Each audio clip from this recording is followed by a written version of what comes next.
Hello दोस्तों, नमस्कार आप सभी को और आप सभी का स्वागत है हमारे चैनल RK स्टडी कंपटीशन 1 पर। आप सब जानते हैं कि कोरोना काल चल रहा है और हमारा देश इस कोरोना काल से जूझ रहा है। तो आप सभी से यही गुजारिश है कि आप घर रहकर ही अपनी तैयारी बेहतर बनाएं और आने वाले समय में आपके एग्ज़ाम होंगे और उस एग्ज़ाम की प्रिपरेशन अच्छे से करें। और हम अपने चैनल पर प्योर आपको NCERT कंटेंट दे रहे हैं, जिसमें कि हम मैथ और साइंस में फिजिक्स, केमिस्ट्री, बायोलॉजी।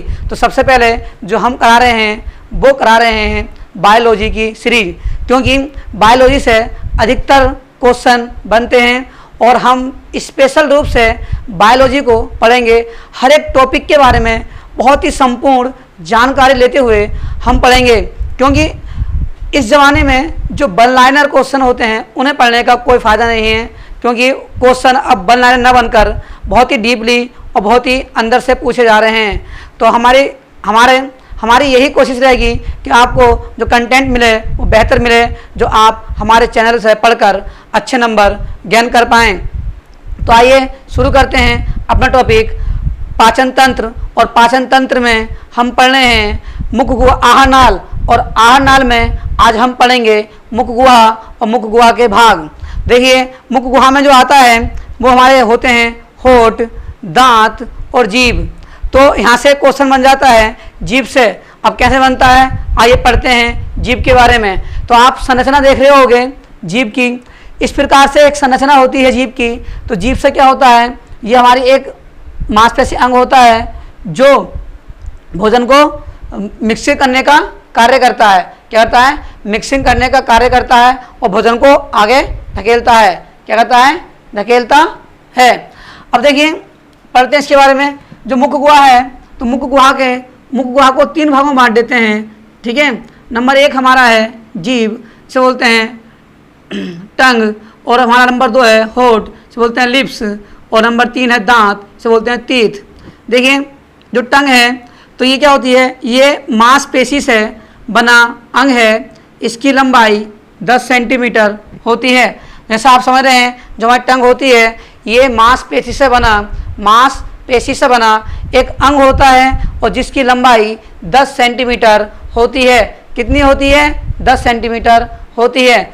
अब देखते हैं, ये स्वाद का अनुभव कराती है। तो आपने देखा होगा कि आप स्वाद बताते हैं नमकीन, कड़वा, मीठा, और देखिए मीठा, नमकीन, खट्टा, कड़वा।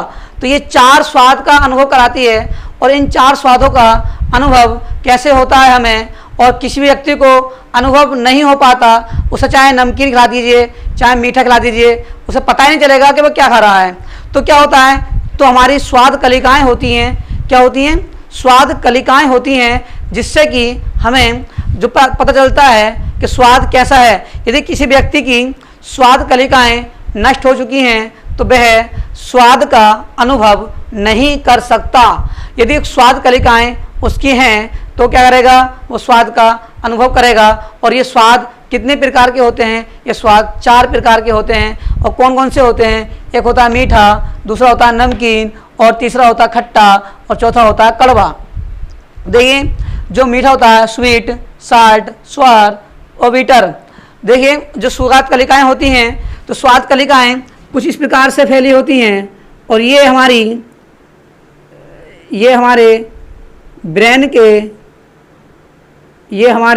ब्रेन के सेरिब्रम भाग से जुड़ी होती हैं।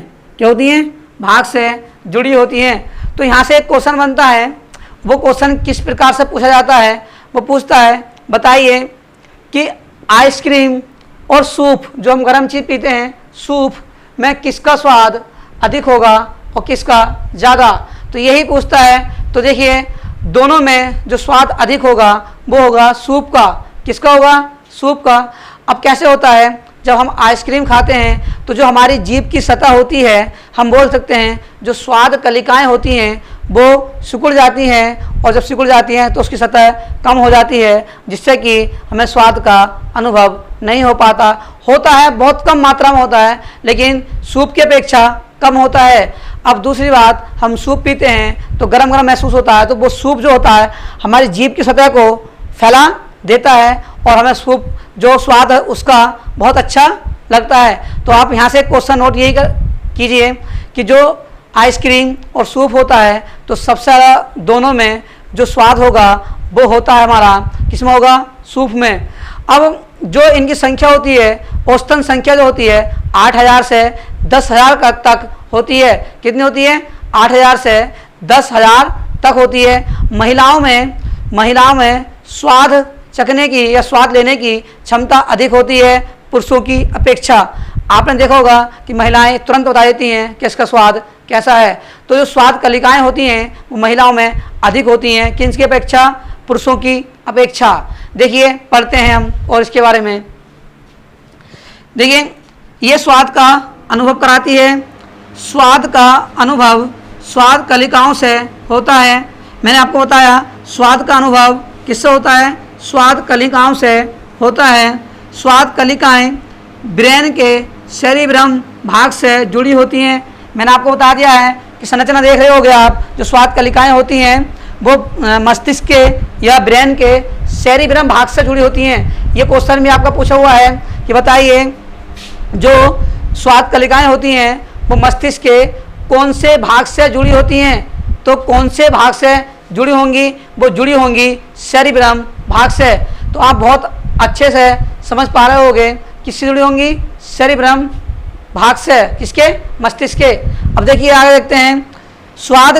स्वाद कलिकाओं का औसत 8000 से 10,000 तक होता है और ये जो स्वाद कलिकाएं होती हैं वो महिलाओं में अधिक होती हैं और पुरुषों में कम होती हैं।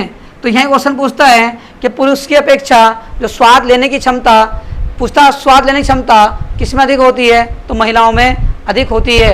किस में अधिक होती है? महिलाओं में अधिक होती है। और मैंने बताया कि आइसक्रीम क्या होती है हमारी?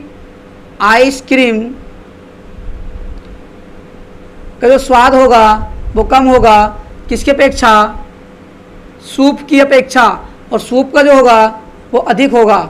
ये क्वेश्चन पूछा गया क्वेश्चन है और यहीं से पूछा था, बताइए आइसक्रीम और सूप में किसका स्वाद अधिक होगा?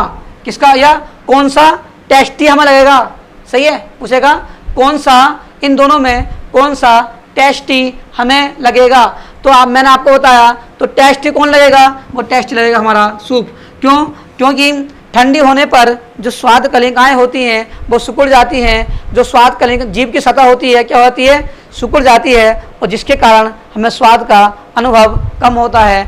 और जैसे ही कोई गर्म चीज़ खाने से या जैसे हम सूप पीते हैं तो सूप पीने से जो हमारी स्वाद का जो जीभ की सतह होती है और स्वाद कलिकाएं होती हैं वो फैल जाती हैं, जिससे कि हमें स्वाद का अनुभव बहुत अच्छे से बहुत अच्छा होता है। तो इन दोनों में जो अच्छा स्वाद होगा वो होगा हमारा सूप का। किसका होगा? सूप का। अब देखिए जो हमारा स्वाद का अनुभव होता है वो जीभ के कौन कौन से भाग से होता है, देखते हैं।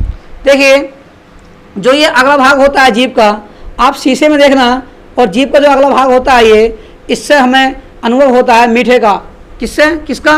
मीठा कि वस्तु वो जो चीज़ जो होती है हम खाते हैं कि वो किस प्रकार की है, मीठी है, कैसी है। तो ये वाला अगला भाग जो होता है जीभ का वो अनुभव कराता है मीठे का, मतलब स्वीट का। और ठीक इसके थोड़ा सा पीछे जो स्वाद का अनुभव कराता है वो कराता है नमकीन का। किसका? नमकीन का। जो बहुत नन्हे दाने से होते हैं जीभ पर, आपने देखा होगा, वही होती है हमारी स्वाद कलिकाएं। क्या होती हैं? स्वाद कलिकाएं। और पीछे जो दाने होते हैं वही हमारे कराती हैं स्वाद कलिकाएं, और उनसे हम अनुभव करते हैं स्वादों का। देखिए अब जो ठीक जो मध्य साइडों में होता है ये इस प्रकार से, ठीक है। तो इससे जो अनुभव होता है वो अनुभव होता है खट्टे का। किसका? खट्टे का, ठीक है। अब जो बीच वाला भाग होता है, इस यहाँ से किसी भी चीज़ का या किसी भी स्वाद का अनुभव नहीं होता। किसी भी चीज़ का या किसी भी स्वाद का अनुभव नहीं होता। ठीक इसके पीछे जो होता है ये वाला भाग जो होता है, इससे जो अनुभव होता है वो होता है कड़वे का। किसका? कड़वे का, बीटर का। और जो यहाँ पर इसके पास जो होती हैं जीभ पर जो दाने से होते हैं, यही कहलाती है हमारी स्वाद कलिकाएं या स्वाद कलिका। क्या कहलाती है? स्वाद कलिका। तो आपने बहुत अच्छे समझा कि जीभ को कितने भागों में बांटा गया है और कितने प्रकार से हम स्वाद ले सकते हैं। जीभ के अगले भाग से कौन सा स्वाद होगा और उसके ठीक पीछे भाग से कौन सा होगा और मध्य भाग से कौन सा होगा। तो मैंने बताया जो स्वाद कलिकाओं की संख्या होती है वो औसतन 8000 से 10,000 तक होती है। कितनी होती है? 8000 से 10,000 तक होती है। और स्वाद लेने की क्षमता जो अधिक होती है वो महिलाओं में होती है। किस में होती है? महिलाओं में होती है। तो हमने मुख गुहा का पहला भाग जो कंप्लीट किया है वो क्या है? जीभ। क्या क्या है? जीभ। अब जो होठ होते हैं वो होठ क्या होते हैं? होठ जो हम खाना खाते हैं उस खाने को बाहर आने से रोकते हैं। होठ से कोई क्वेश्चन नहीं बनता। जो क्वेश्चन आपका बनता है वो एक जीभ से पूछता है और एक पूछता है दांतों से। किससे पूछता है? दांतों से। दांतों पूछता है कि सबसे कठोरतम भाग दांत का कौन सा होता है? तो वो होता है इनामेल। कौन सा होता है? इनामेल। तो जैसे जैसे हम वीडियो को आगे बढ़ाएंगे और आपको दांतों के बारे में समझाएंगे। दंत सूत्र क्या होता है? द्वार इंसिसोर सूत्र क्या होता है? और हमारे क्या बोलते हैं दूध के दांत कितने होते हैं और द्विदंती दांत कितने होते हैं, हम सब पढ़ेंगे। तो आज हम आप इतने ही वीडियो को रहने देते हैं और आने वाली वीडियो में हम आपको पढ़ाएंगे दांतों के बारे में। किसके बारे में? दांतों के बारे में। आप सभी घर रहकर ही अपनी तैयारी कीजिए। कोरोना काल में आप सहयोग कीजिए, उचित दूरी बनाइए और बहुत अच्छे से अपनी पढ़ाई कीजिए। तो आप सभी को नमस्कार और धन्यवाद।